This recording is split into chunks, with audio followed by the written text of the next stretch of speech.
Hello and welcome to Daily Tech Tutor. In this video, I am going to tell you how to contact AUTODOC customer support. So let's get started with the video. So once you're on the home page, here at the lower right corner, you will see a profile icon. You need to click on that.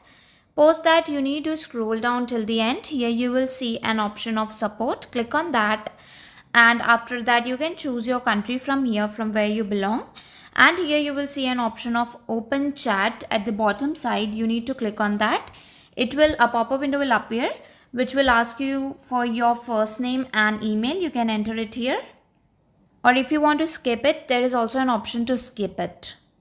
Make sure you're entering the name and email from which you have registered on AUTODOC.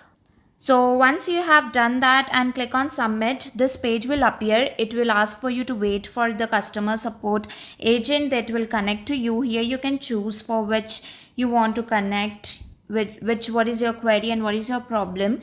The agent will help you out. So this is how you can contact AUTODOC customer support. If the tutorial was helpful, please like and subscribe.